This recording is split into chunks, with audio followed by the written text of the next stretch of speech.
Si bien lo parecíamos, no éramos náufragos. Estábamos allí por nuestra propia voluntad. Queríamos demostrar la posibilidad de que los africanos hayan llegado a América cruzando el Atlántico hace unos 3.500 años.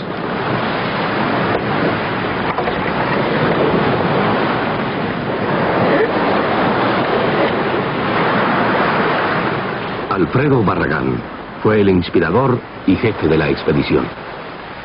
Es argentino y tiene 35 años. Curiosamente es abogado, como lo fueran su padre y su abuelo. Vive con su madre y hermanos en Dolores, una pequeña ciudad mediterránea de 20.000 habitantes.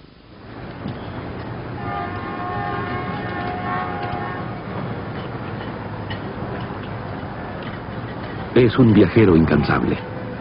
Ha realizado importantes expediciones deportivo-científicas en los más diversos ambientes, siempre en un marco de absoluto amateurismo. Apasionado por el montañismo, el buceo, la náutica. Dice ser solo un deportista, enamorado de la naturaleza.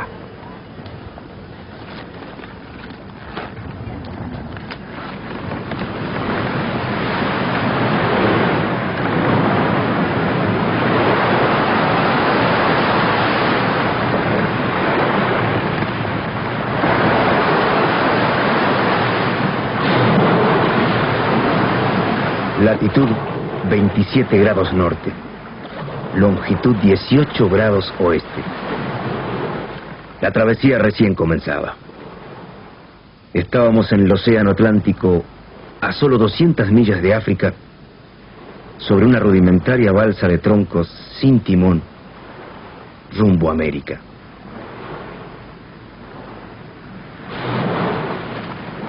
Poco a poco nos internábamos en el mar. La balsa no tenía motor ni timón, solo una vela cuadra en proa.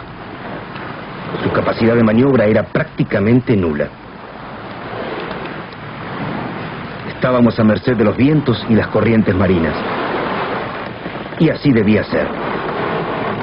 Yo estaba convencido de que no necesitaba nada más para llegar a destino. Había dedicado 4 años a preparar la expedición, investigando en la antropología, la oceanografía, la historia de la navegación. Mi duda nació hace muchos años, pero fue en 1980 cuando aquella inquietud me atrapó por completo. Son múltiples las expresiones culturales de la antigua América que tienen una notable identificación con civilizaciones africanas. Así lo vemos en lo que se refiere a dioses, ritos, pirámides, calendarios, estilos y motivos artísticos. A pesar de no ser un científico, advertí que los pueblos americanos pudieron recibir influencia cultural africana hace unos 35 siglos. Y pensé que ello pudo ocurrir a través del Atlántico. La idea me dominaba y yo vibraba a su impulso.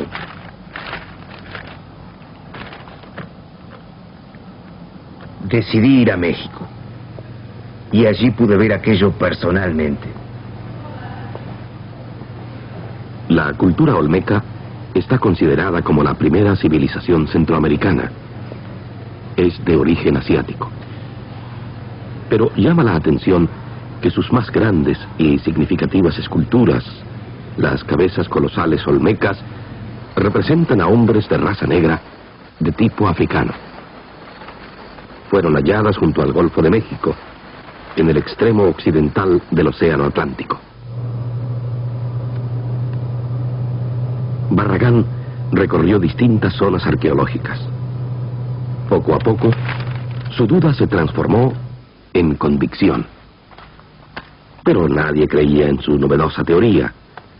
Los historiadores tradicionales afirmaban que antes de la llegada de los europeos, en 1492, América solo recibió aportes culturales a través del estrecho de Bering, en Alaska. consideraban imposibles las migraciones transoceánicas.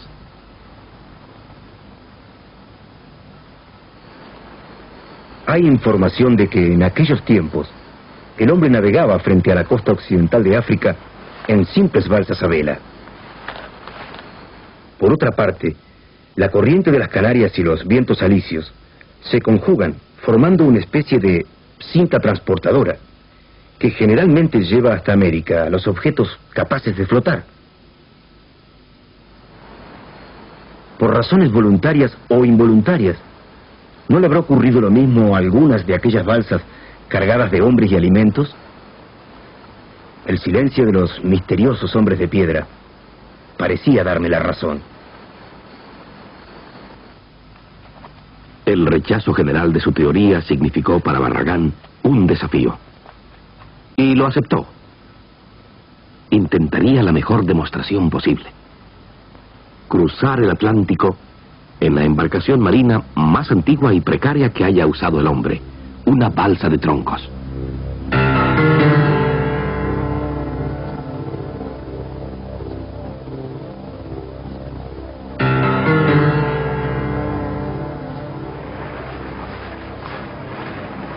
Necesitaba reunir más información. En esa tarea viajé a Acapulco a encontrarme con Vital Alzar. Vital me brindó su experiencia en navegación primitiva. Ha cruzado el Pacífico en balsas de tipo milenario. La empresa no iba a ser fácil. Necesitaba un equipo de gente capaz y yo lo tenía. Mis amigos del CADEI, el Centro de Actividades Deportivas, Exploración e Investigación. Decidí regresar inmediatamente a Mar del Plata, Argentina, para hablar con ellos.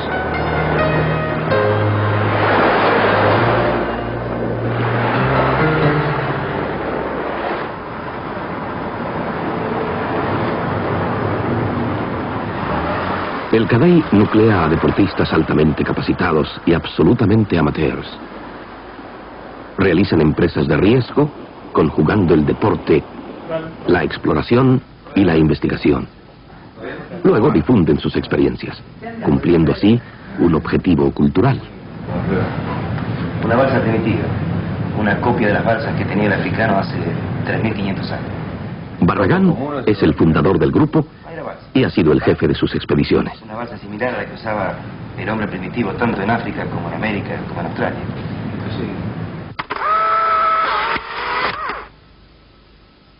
En 1973 realizaron la expedición Río Colorado, la primera y única navegación completa de aquel inexplorado río argentino.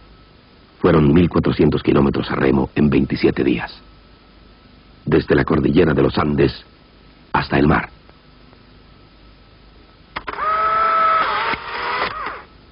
En 1977 fue la travesía por mar en canoas, 300 kilómetros por el Océano Atlántico, remando durante 12 días en una singular prueba de supervivencia.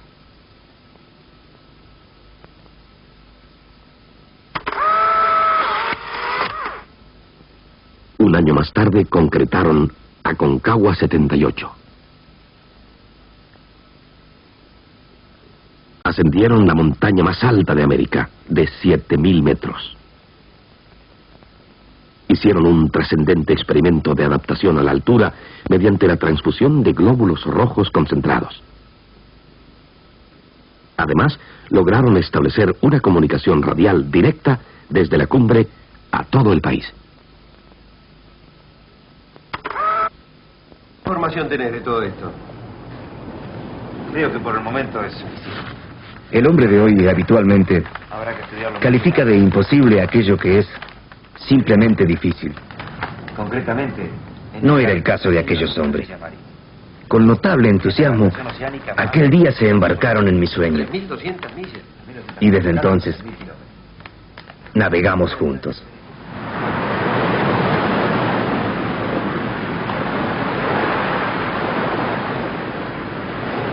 Los tripulantes de la Atlantis tenían plena conciencia de los riesgos que corrían.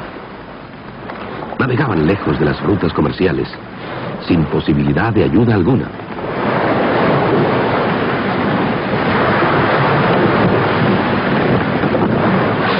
La balsa solo podía avanzar. Sin timón era imposible retroceder. Y en un océano con 4.500 metros de profundidad, era también imposible anclar. No podían detenerla ni siquiera un instante. El viento y la corriente la llevaban irreversiblemente a una velocidad aproximada a las 3 millas por hora.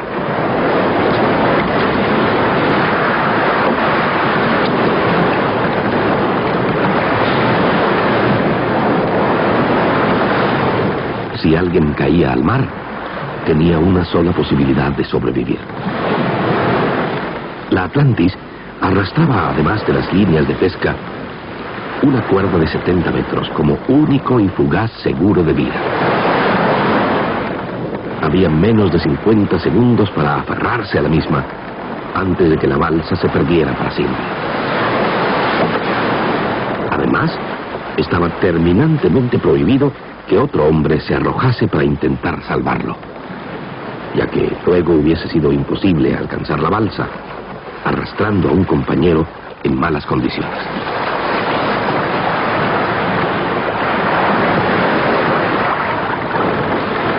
Al embarcarnos apostamos nuestra vida a un objetivo valioso. Esto tiene aspectos muy delicados. Tengo presente lo ocurrido a otros expedicionarios contemporáneos ante un accidente fatal. En muchos casos no lograron superar el golpe y abandonaron la empresa. No estábamos dispuestos a que nos pasara lo mismo. Si alguien moría, el resto debía continuar hasta alcanzar el triunfo final. Solo así aquella muerte tendría algún sentido. No habría sido en vano.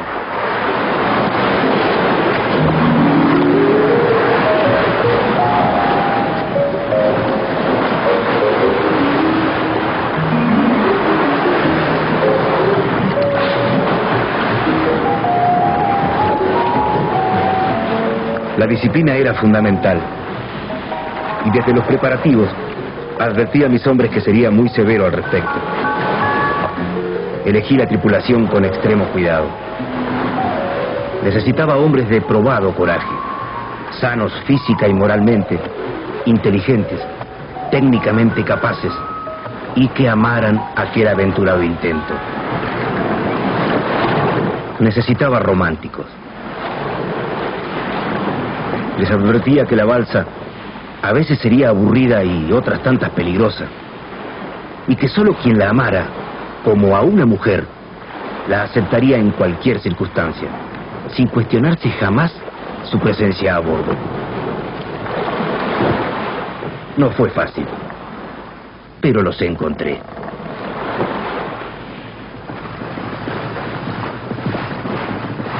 Jorge Manuel Iriberri, el vasco. Es argentino, tiene 37 años y vive en la ciudad de Mar del Plata.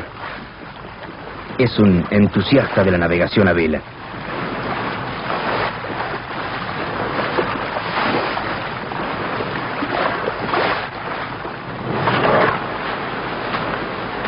Integra el equipo nacional de actividades submarinas. Es campeón argentino de varias especialidades de buceo.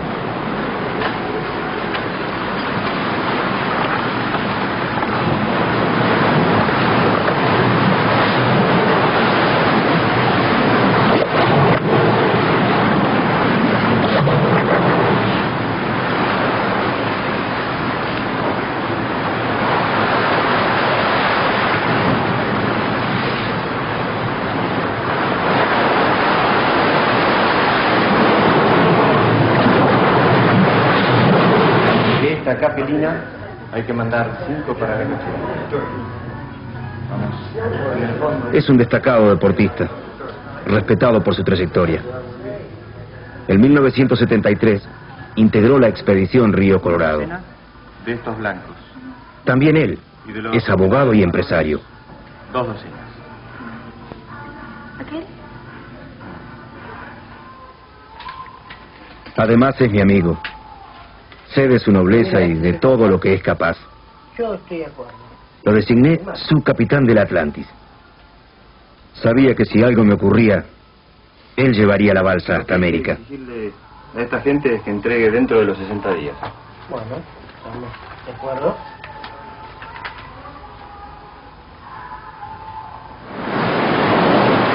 Horacio Oscar Yacaglia, argentino de 39 años, es casado y tiene 2 hijos.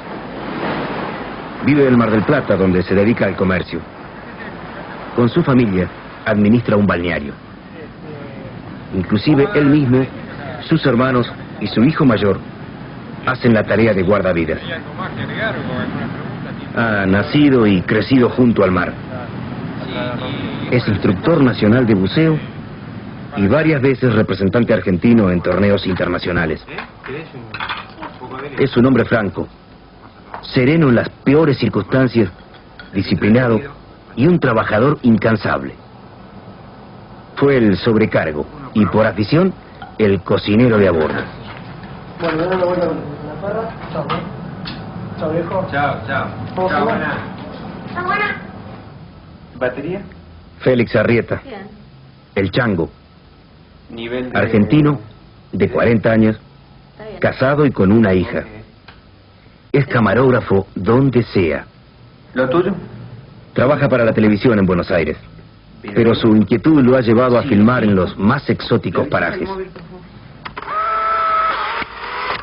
En las heladas tierras de la Antártida, cerca del Polo Sur, o documentando la 4ª expedición argentina al Himalaya.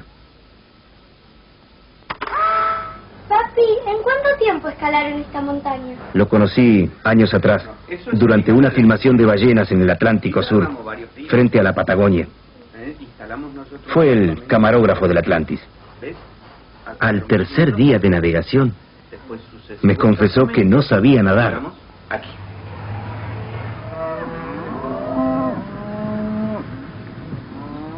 Y por último, el más joven, un ingeniero agrónomo de 30 años de edad, también argentino, Daniel Sánchez Magariños.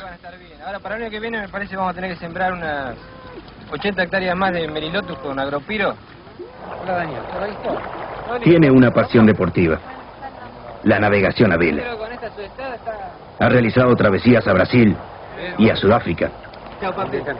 Su tarea específica a bordo fue averiguar diariamente nuestra posición mediante cálculos basados en la ubicación de los astros. Logró dominar su juvenil impulso y funcionar como una pieza de aquel grupo organizado. Chicas, ¿viramos por avante? Listo, tiro. Con él se completaba la tripulación. Éramos 5 y formábamos un equipo poderoso.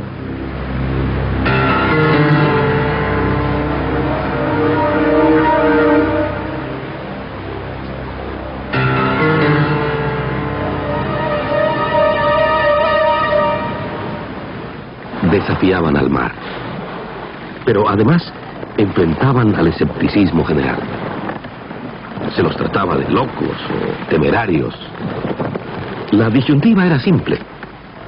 Solo llegando a América demostrarían su verdad y mostrarían que con fe, decisión y sacrificio muchos imposibles dejan de serlo.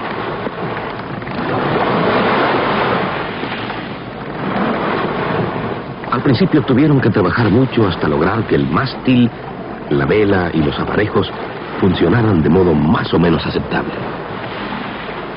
Controlaban todo permanentemente. Debían estar preparados para cualquier emergencia.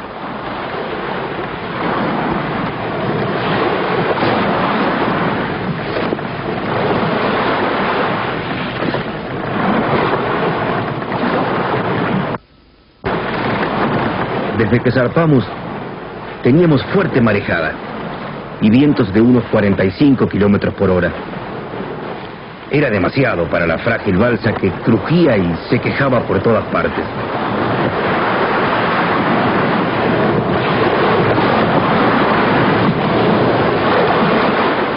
Aún estábamos cerca del continente africano cuando nos cruzamos con un barco alemán, el Saxon Star. No podían creer lo que veían, y menos aún que no aceptáramos su gentil ofrecimiento de socorro.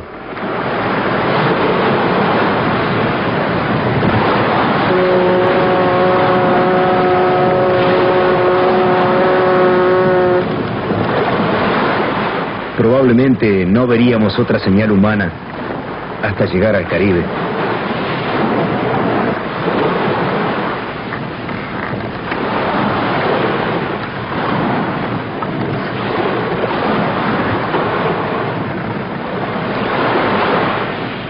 El 25 de mayo, fecha patria argentina, realizaron una pequeña ceremonia. En esas circunstancias, aquello cobró un valor especial. Al caer del cielo, una águila guerrera, audaz se eleva en vuelo. Izamos nuestra bandera desde el corazón, sintiéndonos responsables directos de su suerte. El color del cielo, azul lunara.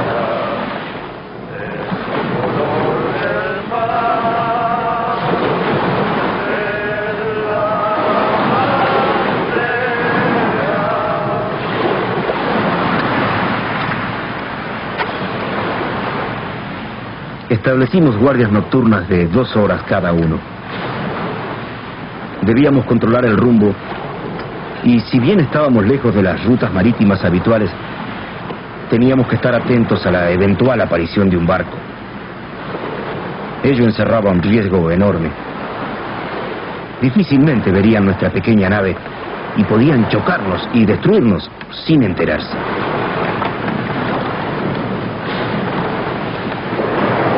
Allí, solos entre el mar y el cielo, sentíamos la pequeñez del hombre en el universo.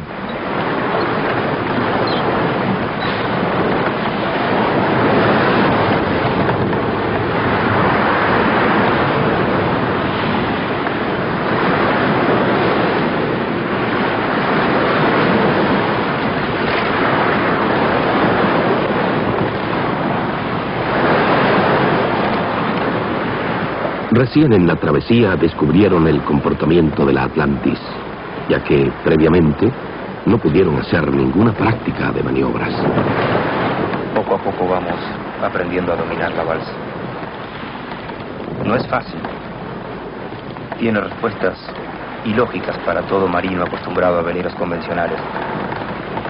Y para colmo, quienes podían enseñarnos murieron hace 3.500 años.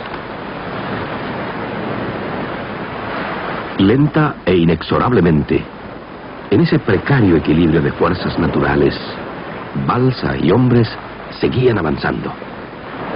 Lograban recorrer apenas unas 70 millas por día. Periódicamente nos comunicábamos con las bases Kadei establecidas en tierra. Sistemáticamente evitábamos comentar nuestros problemas y dudas. Solo hubiéramos logrado preocuparlos, ya que poco o nada podían hacer por nosotros. Físicamente no estábamos bien. Algunos hombres tenían náuseas y vómitos. La humedad permanente y la sal hacían que se nos lastimaran las manos y teníamos los pies invadidos por los hongos.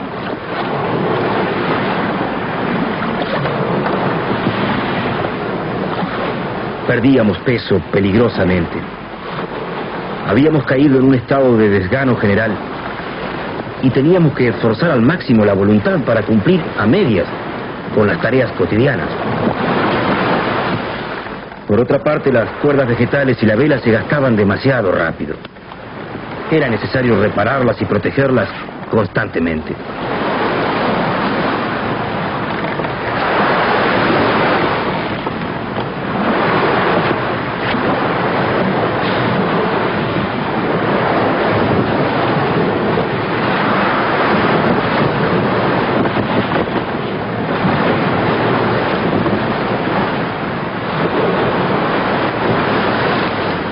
Aquello recién comenzaba y todos los interrogantes aún estaban sin respuesta.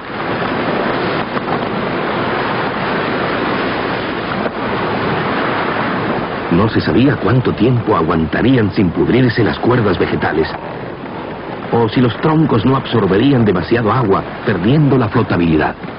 Aún faltaba mucho, y ya teníamos un deterioro físico notable. Con el paso de las semanas era de prever situaciones más difíciles, y recién entonces sabríamos si éramos capaces de superarlas y de mantener la armonía en tan reducido espacio. También estaba latente el temor a un temporal. La estabilidad de la balsa era otra incertidumbre. Y el rumbo. El rumbo estaba en manos de factores ajenos a su voluntad. Si las previsiones fallaban, terminarían extraviándose o entrando al Mar Caribe muy al norte, en plena zona de huracanes. No debíamos caer en aquel pozo de inquietudes. Teníamos que apretar los dientes, abrir bien los ojos y seguir.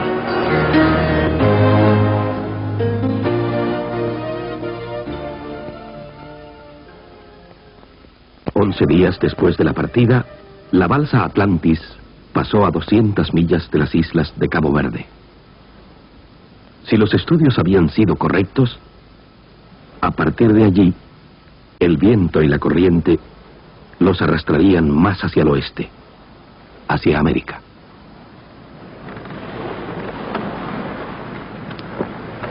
Con el correr de los días, nos fuimos acostumbrando al tipo de alimentación.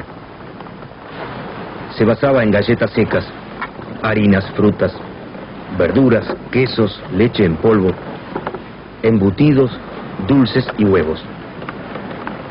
A estos últimos los llevábamos cubiertos con vaselina para evitar que se pudrieran. Preparábamos la comida con una hornalla a gas. No pretendíamos ser tan rústicos ni tan fuertes como aquellos africanos primitivos que probablemente llegaron a América hace 35 siglos. Solo queríamos comprobar si sus balsas eran capaces de cruzar el mar. Y allí estábamos, frágiles hombres del siglo XX, como simples testigos de su travesía. Mal les hubiera ido a los tripulantes de la Atlantis si hubiesen pretendido alimentarse del mar. A pesar de que lo intentaron permanentemente, no lograron pescar nada. Ellos creen que la razón puede estar en la alta temperatura del agua, que llegó a veces a los 26 grados centígrados. Solo unos pocos peces voladores cayeron en cubierta por las noches. Una mañana encontramos 5 y los comimos. Eran tan chicos que fue algo meramente simbólico.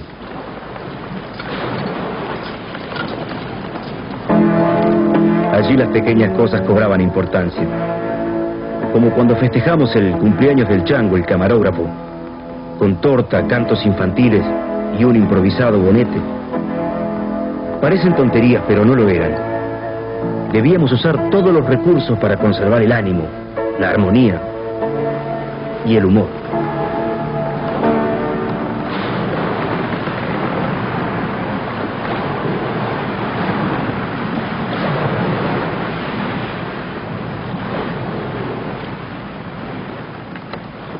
En cualquier momento se producían las situaciones peligrosas. Aquel día casi lo perdemos a Jorge.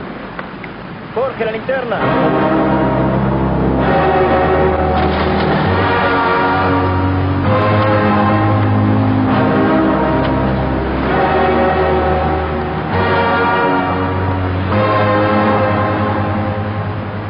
Logró aferrarse al cabo de vida a 60 metros de la balsa. Solo le quedaban 10 metros de cuerda. Unos 7 segundos.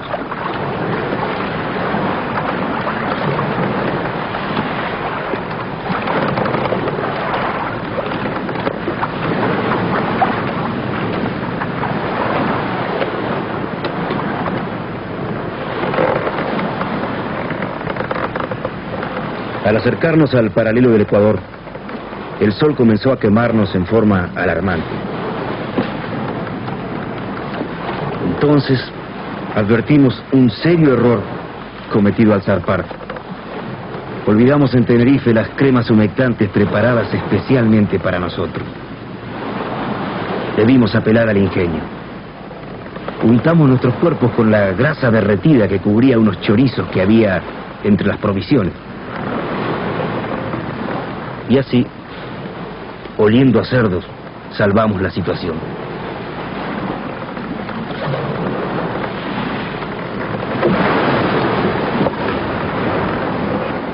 Aparentemente, la balsa respondía a nuestras esperanzas. Parecía que cada pieza cumplía su función.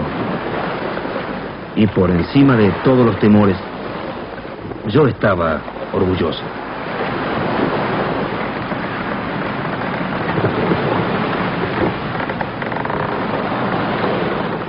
La satisfacción de Barragán era comprensible, ya que luego de su investigación sobre navegación primitiva, él mismo diseñó a la Atlantis. Recién a mediados de 1983, tuve claro cómo debía ser la balsa. Para entonces el proyecto estuvo maduro. Ya sabía qué quería hacer, para qué lo quería hacer y cómo lo haría. Con aquel primer trabajo conjunto, comenzó la tarea de integración del grupo. Era necesario que nos conociéramos perfectamente. Por otra parte, al hacer ese modelo en escala, sin omitir detalle, todos aprendimos a construir balsas. La próxima sería la verdadera, y no podíamos fallar.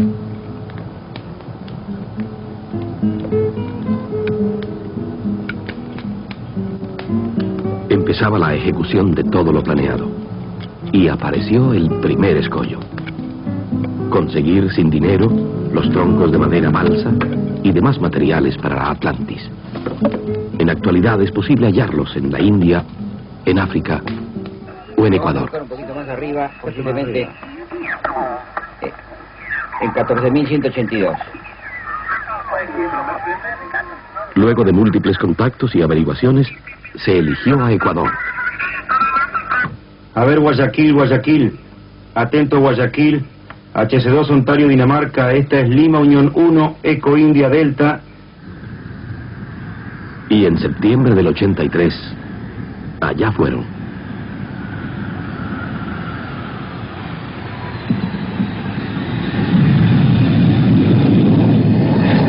Sabíamos que sería muy difícil, pero confiábamos en que Atlantis conseguiría apoyo convenciendo a quien fuera necesario.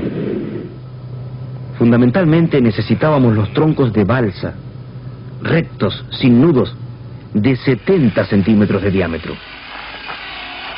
Al llegar nos golpeó una sorpresa totalmente desalentadora. Ya no existían árboles de semejante porte. La industria maderera los corta cuando apenas tienen 30 centímetros.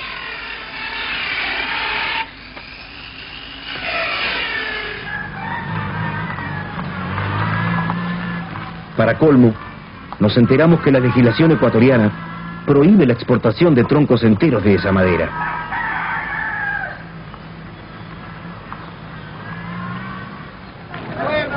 Según decían los nativos, tenían que ser cortados entre la luna llena y el menguante. Y además, debían ser de tipo hembra y libres de corazón de agua. El tiempo corría y disminuían nuestras posibilidades.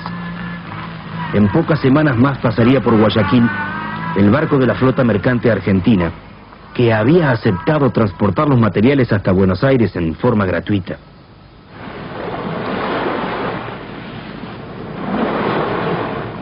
Consultamos a los pescadores de la zona del Pacífico, que usan pequeñas balsillas de árbol balsa. Su flotabilidad era extraordinaria.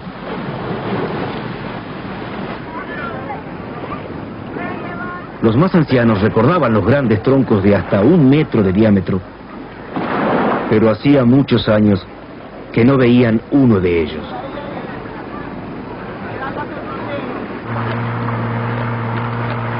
Mientras nuestros amigos ecuatorianos continuaban la búsqueda, Nos internamos en los riachos y esteros salados de la bahía de Guayaquil. Debíamos llegar a las islas donde crece el mangle blanco.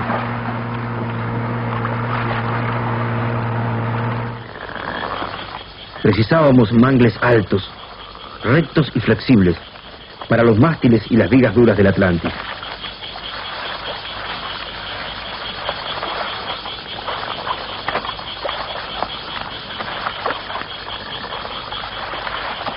El calor era sofocante y los insectos eran los reyes del lugar.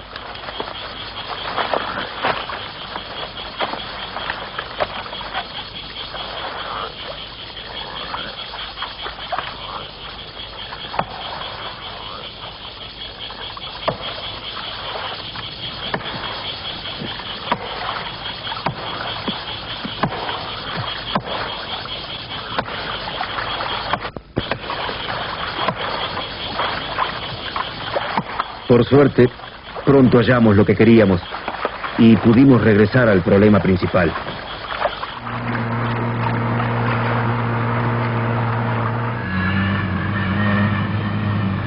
Llegamos hasta los aserraderos de la zona de Quevedo, 200 kilómetros al norte de Guayaquil.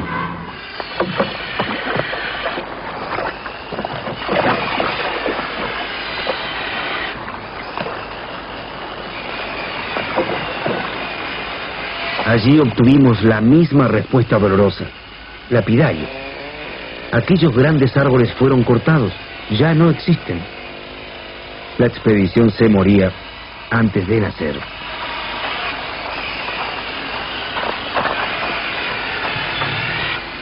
Pero aún nos quedaba una oportunidad: buscarlos personalmente en la Selva Virgen.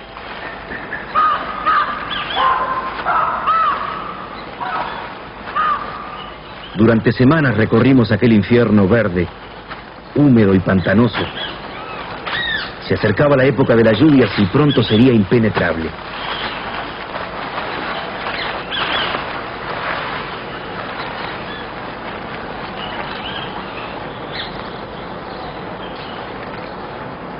Estábamos mal comidos y agotados. Teníamos náuseas y fiebre por los parásitos del agua que bebíamos.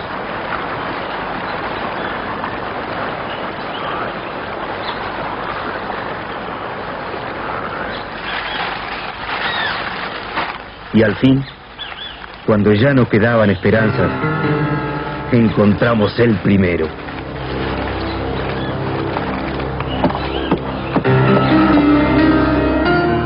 Erguido, majestuoso, redentor.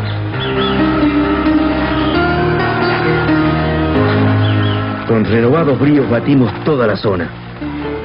Y así fueron apareciendo todos los que necesitábamos.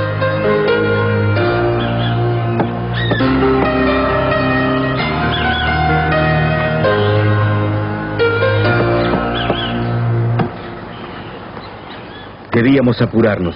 Ya casi no había tiempo.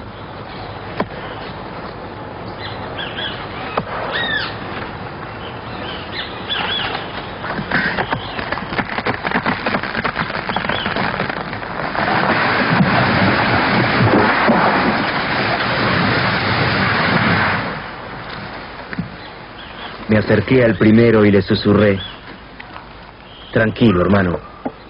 Ya verás qué hermoso lo que haremos juntos.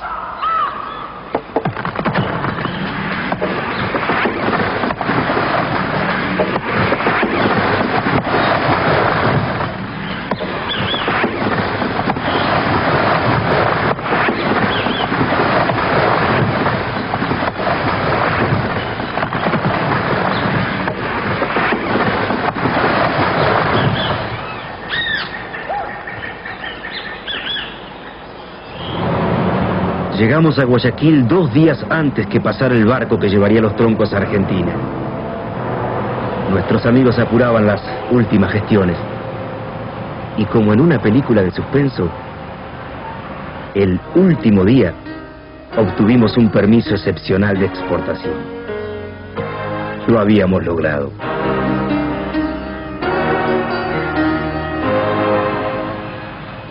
Con varios kilos de menos, pero muy felices, dejaron aquel país al que tanto le debían. El primer paso estaba dado.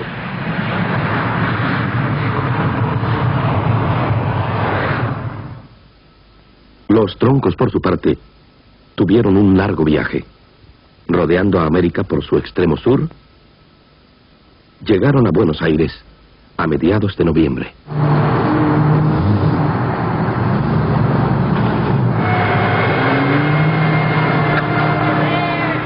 Comprobamos, aliviados, que aún estaban sanos. Nos habían asegurado que no soportarían el viaje, pues se secan rápidamente y sufren grandes rajaduras.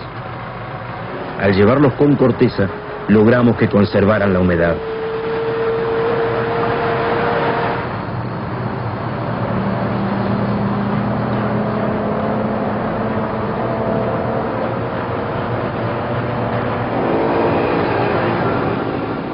Inmediatamente partimos con ellos hacia Mar del Plata, 400 kilómetros al sur.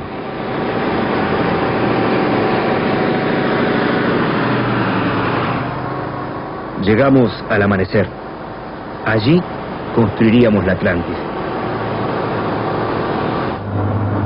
En un gesto ejemplar, la gente de aquel astillero nos prestó la mitad de sus instalaciones durante 5 meses.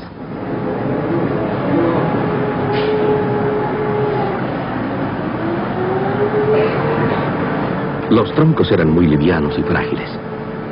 Flotarían bien, pero había que tratarlos con mucho cuidado. Además, era necesario mojarlos a diario para impedir las irreparables grietas que los tornarían inutilizables.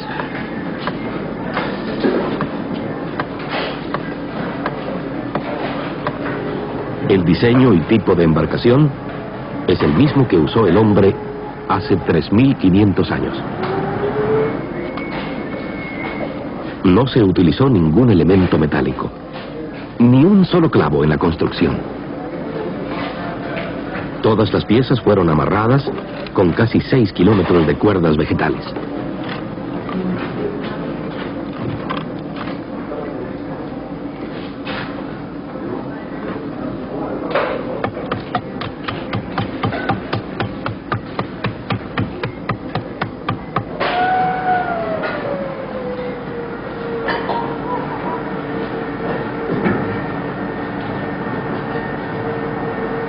Y así, trabajando día y noche, con sus propias manos, el grupo le dio un cuerpo a su sueño.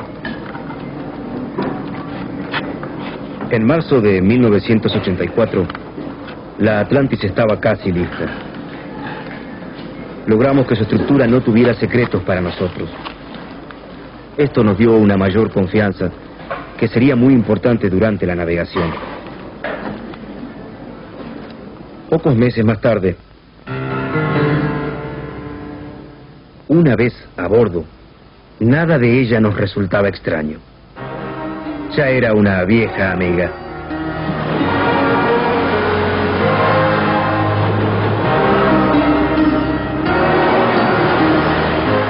Cada hombre estaba en condiciones de advertir el menor desplazamiento o el más sutil desgaste de los materiales.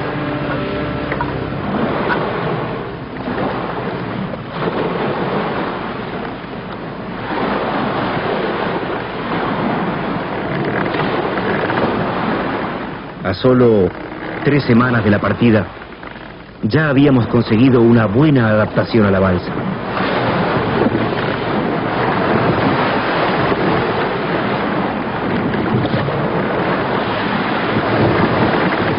Creo que no había un solo rincón de la misma que no revisáramos a diario.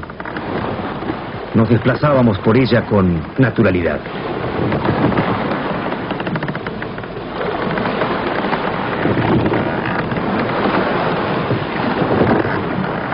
El chango Arrieta, que no sabía nadar, cumplía su tarea con total solvencia, como si hubiese pasado toda su vida en ese ambiente.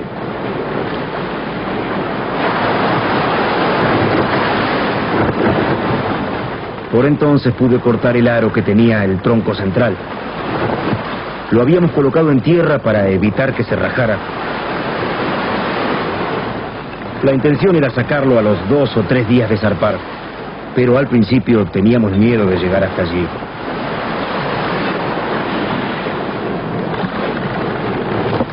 Vimos muy pocos animales, mucho menos de lo que esperábamos.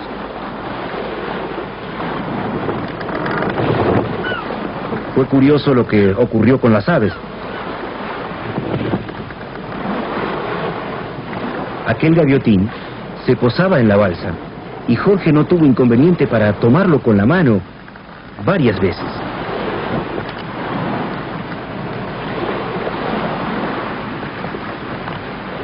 Igual ocurrió con una pequeña golondrina que se posaba en la mano de Horacio.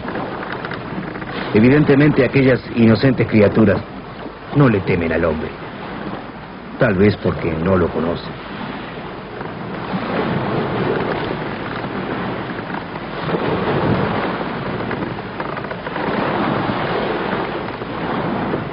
El viento comenzó a aumentar de intensidad, siempre soplando del este-noreste, pero cada vez más fuerte.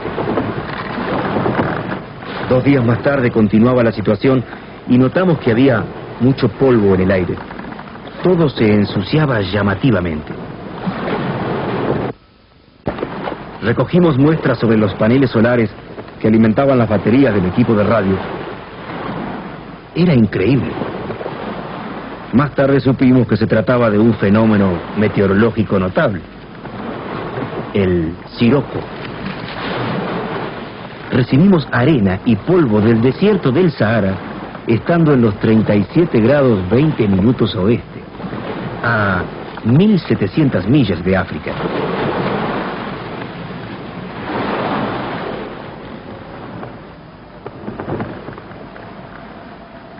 El horizonte se cubrió de nubes amenazantes. El barómetro bajaba, anticipando el peligro. El tiempo estaba empeorando rápidamente.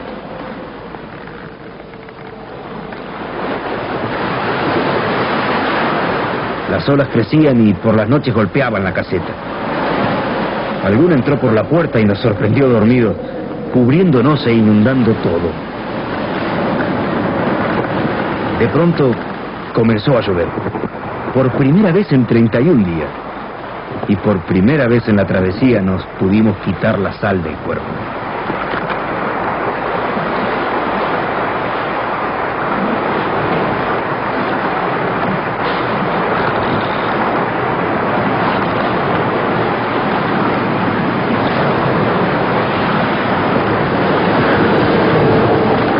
La balsa temblaba con cada golpe de mar y temíamos cualquier desenlace.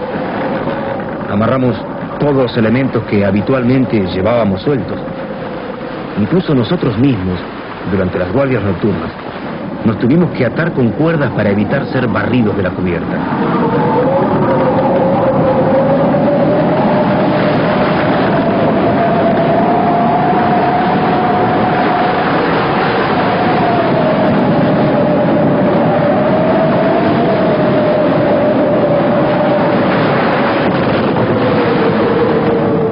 Al cuarto día de tormentas se rompió la vela y quedamos sin gobierno. Si la balsa se atravesaba, nos daríamos vuelta.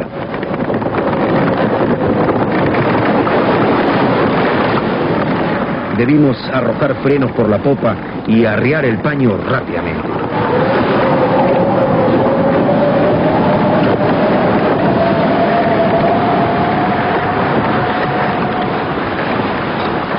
Una vez que la bajamos, todo pareció calmarse. Nos dolían las manos al tirar de la rústica tela. Estaba totalmente mojada y pesaba más de 100 kilos.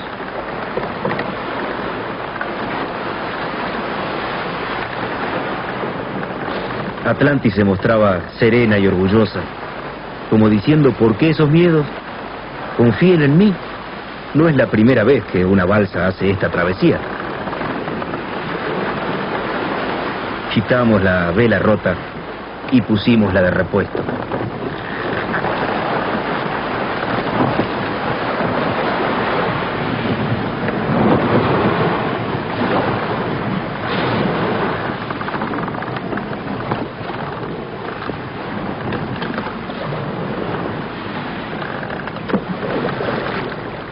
debieron arrojar al mar casi todos los embutidos, que se habían mojado y comenzaban a pudrirse.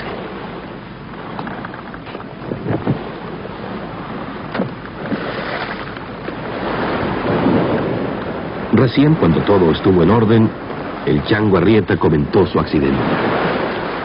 Filmando en la tormenta, resbaló y su pie golpeó contra la base del mástil. Tenía el tobillo hinchado y dolorido. Fue necesario inmovilizarle la articulación, improvisando una bota de caña. Si bien no había un médico en la tripulación, sabían lo suficiente como para usar con criterio el botiquín, que incluía un equipo de cirugía. Habían tomado toda clase de precauciones, a tal extremo que Barragán e Iriberri, voluntariamente, se hicieron operar de apéndice antes de la expedición.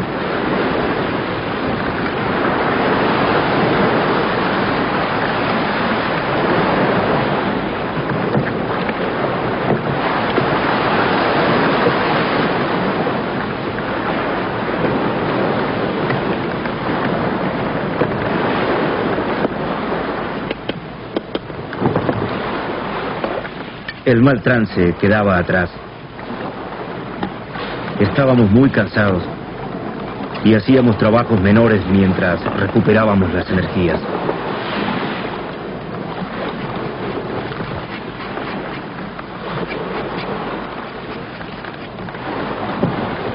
Comprobamos que durante el temporal la balsa mantuvo su rumbo y navegó casi 100 millas por día.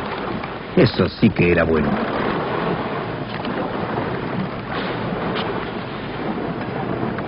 Nos pusimos muy alegres. Los muchachos descargaban sus tensiones haciendo gala de un humor excelente. Pero muy poco nos iba a durar esa alegría. Pronto una nueva inquietud nos recordó que aún estábamos lejos, en el medio del mar. Atención, base Cadey Mar del Plata. Repito nuestra posición. Latitud 12 grados norte. Longitud 40 grados 20 minutos oeste. Nuestro rumbo oeste. Dame una entera, cambio. Aquí el EU6 Delta Bravo India, base Cadey Mar del Plata, comprendido Alfredo. Pero insisto, los entendidos opinan que esa ruta es muy peligrosa. Cuando se acerquen a América, la corriente del Brasil los desviará hacia el norte, hacia la zona de huracanes. Esto es grave. Dame un Roger. Roger. Eso sería un desastre. Lo vamos a estudiar y en un próximo comunicado les diré qué haremos. Es todo por ahora. Cambio y fuera.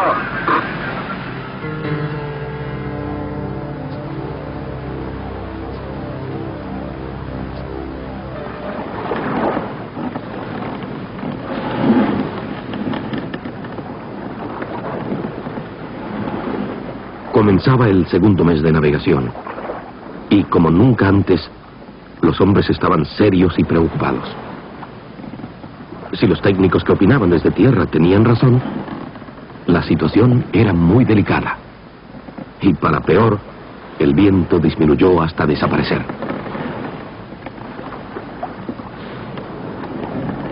Estábamos atrapados en una calma absoluta, exasperante. Esa nueva demora comprometía aún más nuestra suerte.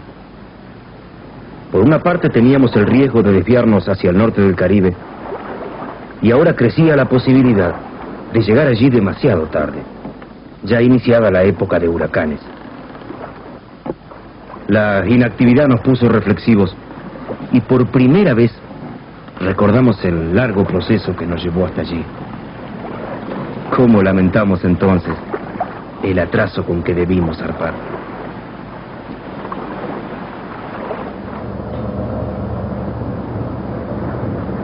Los preparativos finales fueron una verdadera carrera contra el tiempo. A principios de abril de 1984, los troncos, ya transformados en la Atlantis, dejaron Mar del Plata regresando a Buenos Aires. A mitad de camino, se detuvieron brevemente en Dolores, la cuna donde 4 años antes había nacido el proyecto. Allí, unas 9.000 personas se reunieron para despedir a Barragán y sus hombres, en una impresionante muestra de solidaridad y gratitud. Habían comprendido que ellas mismas y la humanidad toda eran las destinatarias de aquel esfuerzo. Rápidamente volvieron a la ruta. Con la ayuda de los bomberos, mojaron los troncos, como lo hicieron en cada pueblo durante todo el traslado. La preocupación por mantenerles la humedad era constante.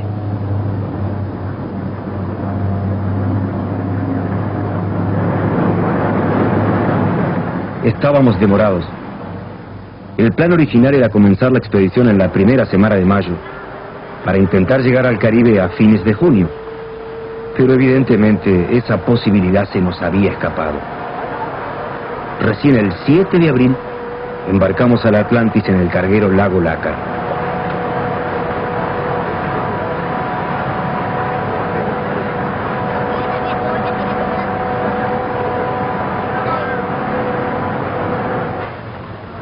Daniel viajó con ella, encargado de regar los troncos diariamente durante las 4 semanas que demandó el transporte.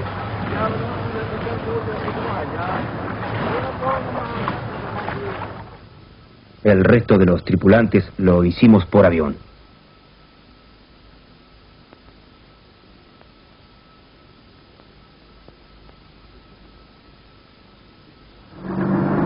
A principios de mayo, después de 4 años de estudios, gestiones y lucha, la balsa y sus tripulantes llegaron a Santa Cruz de Tenerife, en las Islas Canarias. Este puerto, ubicado a pocas millas de la costa africana, fue el elegido para comenzar la travesía. Consiguieron armar la expedición sin dinero. A pesar de las dificultades, rechazaron importantes ofertas de publicidad comercial, fieles al amateurismo que embellecía el proyecto. Aquel logro me demostraba que el hombre puede ser escéptico, pero no egoísta. Atlantis conjugaba la fe y el esfuerzo de cientos de personas e instituciones que se rindieron ante su arma fundamental, la pureza.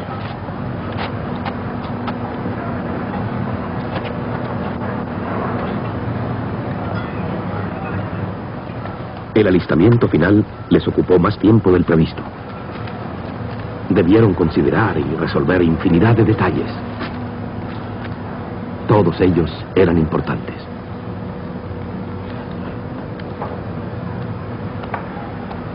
Pusimos especial cuidado al envasar las provisiones. Eran 1.300 kilos de alimentos que constituían una reserva para 100 días más o menos.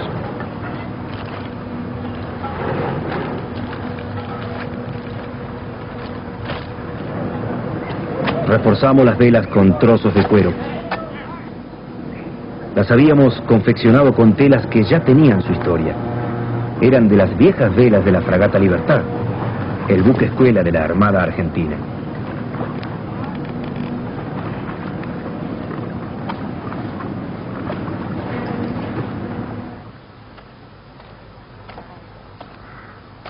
Decidimos cargar agua pura en los surgentes naturales de las montañas. Llenamos 60 bidones de 20 litros en la zona de Vilaflor, a 1.800 metros sobre el nivel del mar.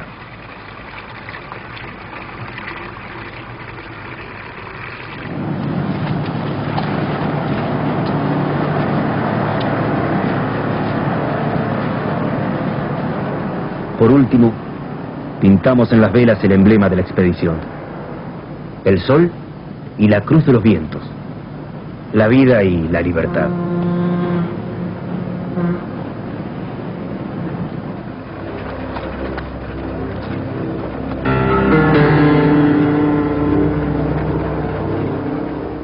El 18 de mayo fue un día especial.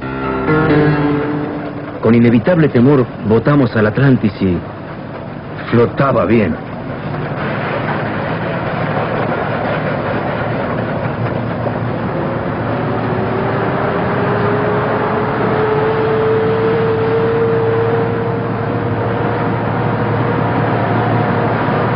Esa misma jornada le colocamos el mástil, construido con 2 troncos de mangle y gruesas cañas guadúa.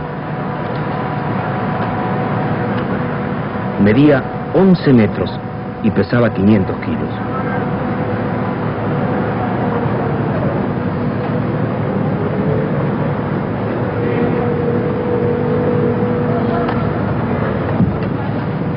Las manos se multiplicaban. Cada vez había más voluntarios, pero igual parecía que no acabaríamos nunca.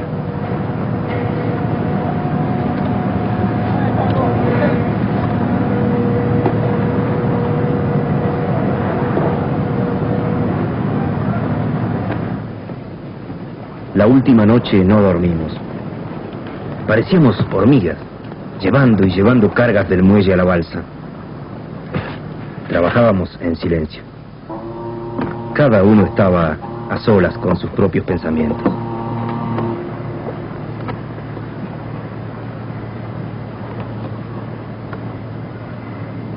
Por fin, llegó el momento buscado durante tanto tiempo.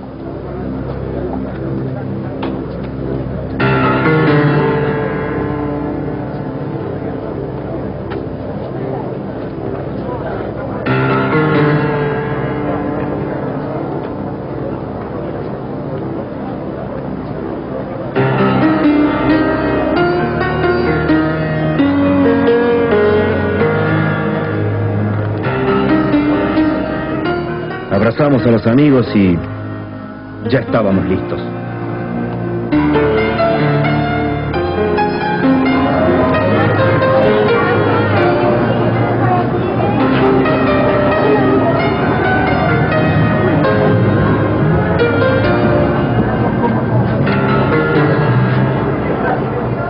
El 22 de mayo, ante la mirada azorada de una muchedumbre que temía por su suerte, la Atlantis fue remolcada hasta fuera del puerto.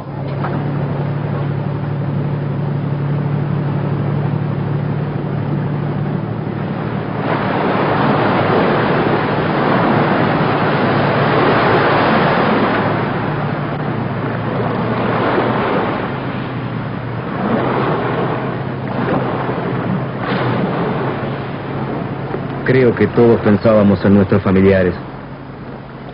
Sabíamos que a esa hora, a miles de kilómetros de distancia, ellos rezaban por nosotros.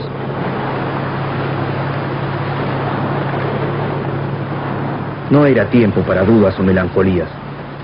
La suerte estaba echada y cargábamos con toda la responsabilidad.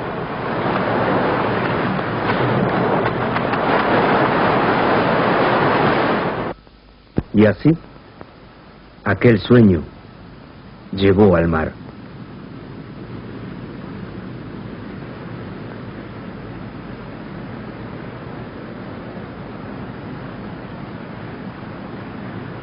Haberlo logrado era un triunfo, pero no podíamos festejarlo, pues a todos los riesgos previstos se sumaba otro y muy serio. Habíamos zarpado con 3 semanas de retraso. Esto nos preocupó durante toda la travesía, y sobre todo unos 35 días después de la partida, durante aquella calma que nos perturbaba tanto.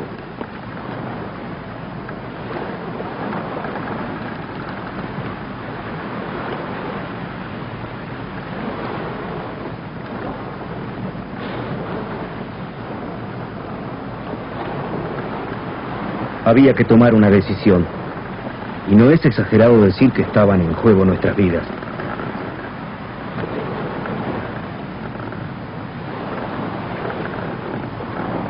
Respecto al viento, nada podían hacer. Tan solo esperar hasta que volviera a soplar. La cuestión estaba en el rumbo. Barragán, como capitán, debía resolverla. o continuaban navegando por el paralelo de los 12 grados, directo hacia el oeste, o aceptando el consejo de los expertos, intentaban desviar su avance hacia el sudoeste, para luego ser subidos por la corriente del Brasil.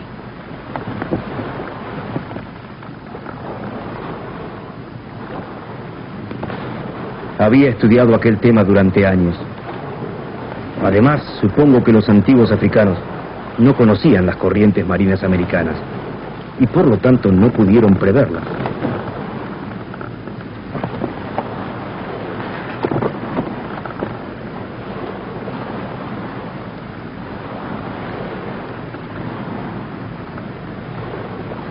Decidí mantener el rumbo elegido.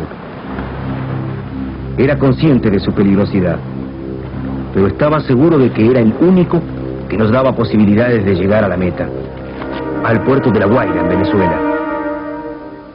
Los muchachos aceptaron mi resolución. Algunos por convencimiento y otros por disciplina.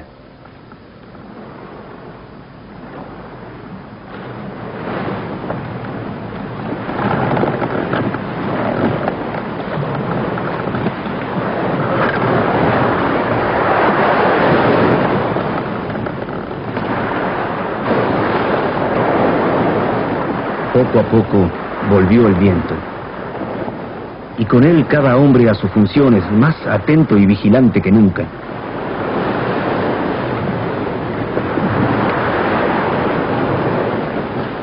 Antes que soplara con más fuerza, aprovechamos para revisar la Atlantis por debajo. Si bien con el Vasco y Horacio éramos buzos experimentados, teníamos dos temores fundamentales. Uno, sufrir algún accidente y no alcanzar a aferrarnos de la cuerda de seguridad que arrastraba la balsa. Y el otro, que aparecieran tiburones.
Aparentemente las cuerdas vegetales aún estaban fuertes. Todo parecía en orden.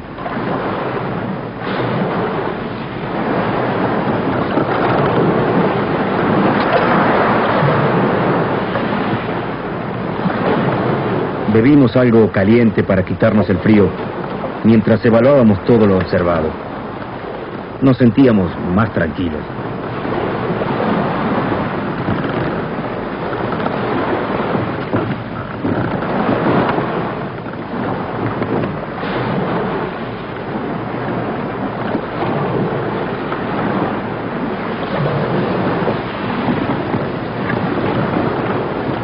Varias veces hallamos flotando petróleo o alquitrán. La contaminación de los océanos es una realidad alarmante que merece el máximo de atención.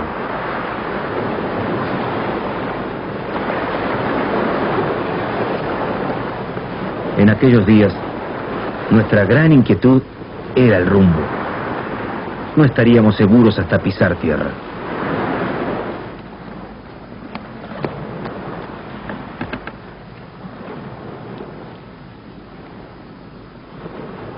A pesar de las circunstancias, en ningún momento se quebró la armonía. Las dificultades habían consolidado al grupo. El clima general era de camaradería y todos nos ayudábamos mutuamente.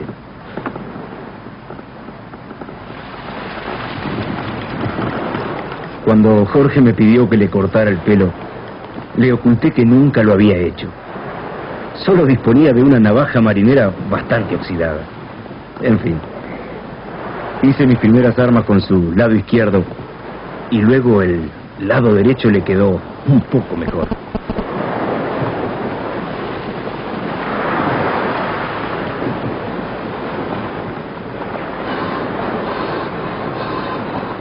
Para cumplir el objetivo cultural de la expedición, debían filmar y fotografiar todo, tanto las situaciones importantes como los pequeños detalles.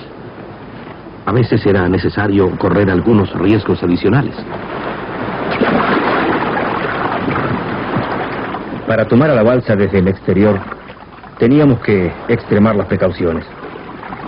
Primero reducíamos nuestra velocidad arrojando al agua un ancla flotante. Esta funciona de modo similar a los paracaídas. Alistábamos nuestro pequeño bote auxiliar y preparábamos las cámaras.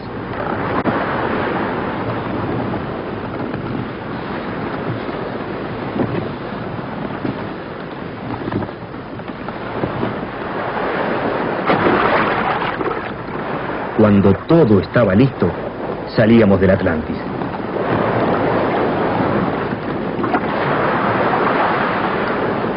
A fuerza de remo, nos adelantábamos unos pocos metros a la balsa y rápidamente registrábamos su paso.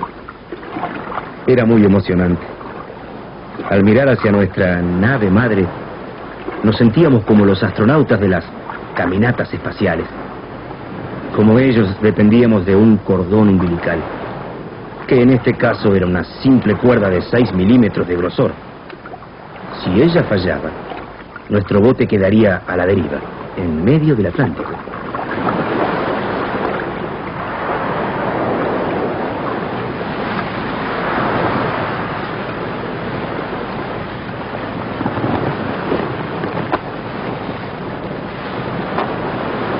Llevábamos 40 días en el mar. Si los cálculos no estaban errados, debíamos estar acercándonos a las Antillas.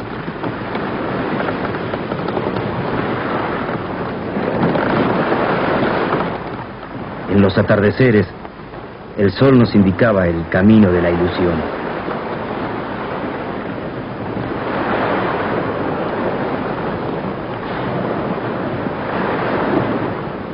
Al finalizar la sexta semana, por primera vez vimos peces cerca de la balsa.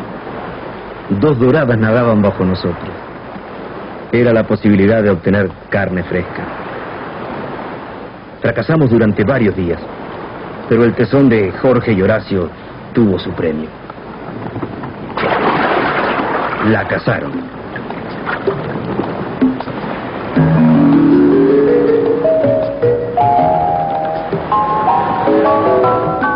Fue el único pez atrapado en toda la travesía. Y por supuesto, a la olla.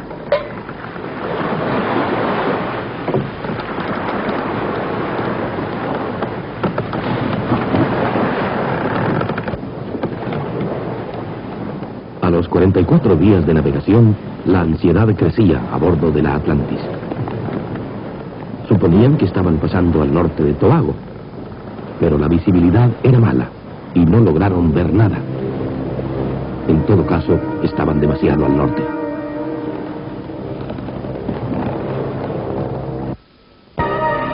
Nuestra preocupación aumentaba hora tras hora.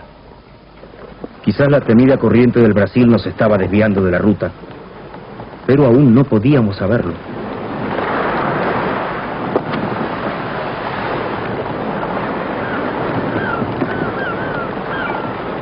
Advertimos que habían aparecido algunos pájaros, y esto nos dio una pequeña esperanza. Al día siguiente, continuaba la nubosidad, y no pudimos hacer mediciones astronómicas para confirmar nuestra posición.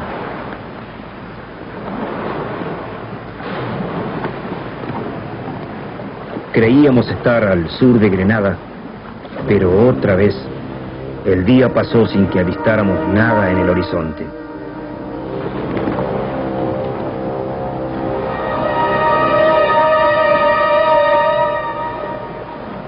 La duda flotaba en el ambiente. ¿Estábamos donde creíamos? ¿O los técnicos desde tierra tenían razón y ahora estábamos a cientos de millas más al norte?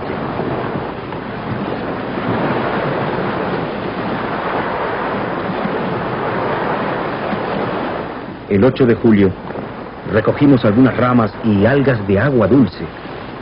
Algún río las había arrojado al mar. No sabíamos a dónde, pero estábamos por llegar a alguna parte.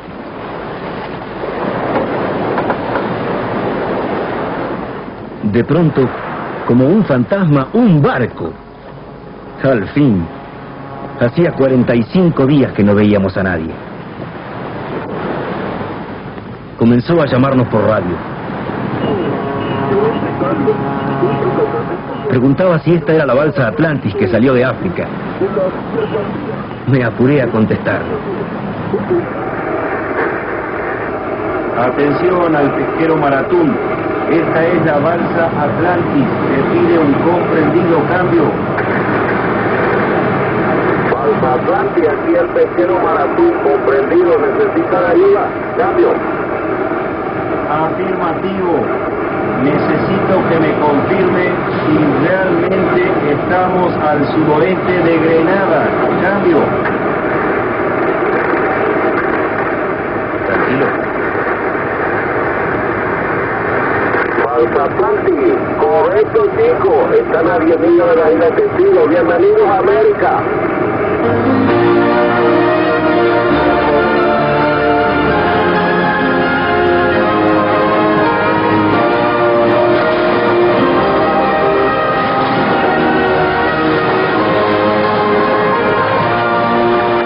Triunfaron. Superando todos los pronósticos, aquellos 5 deportistas lo habían logrado.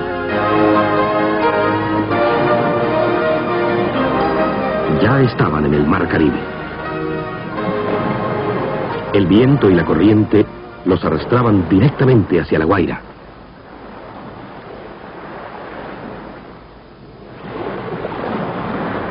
La gente del Cabey ya estaba en Venezuela esperándolos, y las autoridades de aquel país enviaban varias unidades para escoltarlos hasta el arribo.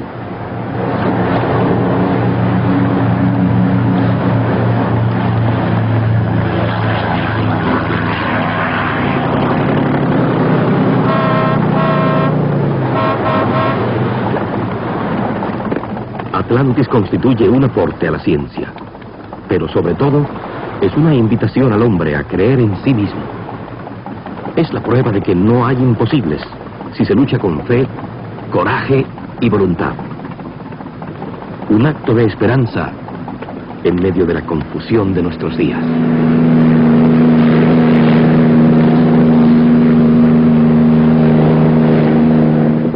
Alfredo Barragán lo resume en una frase: que el hombre sepa que el hombre puede.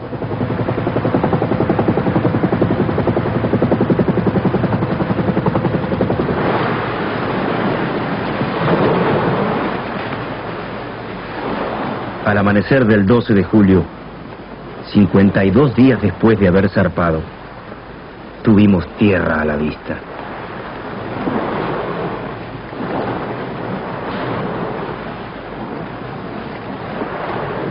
Qué mezcla de emociones en el alma. Lo que antes fue ilusión, ya era nostalgia.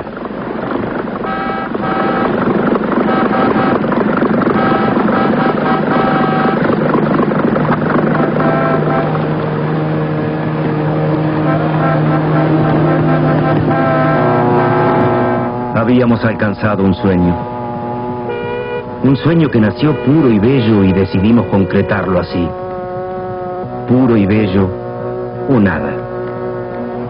Fue un doble desafío. El objetivo debía ser noble y los medios también. Solo así se justificaría el esfuerzo. Solo así la meta nos daría orgullo y no vergüenza. Solo así Atlantis trascendería al deporte y a la ciencia para llegar al hombre con un ejemplo, sacudirlo y decirle: vamos, inténtalo, ya ves que puedes. Creo que lo conseguimos. Mas la historia no termina aquí. La última página de este libro la escribirán nuestros semejantes, ustedes.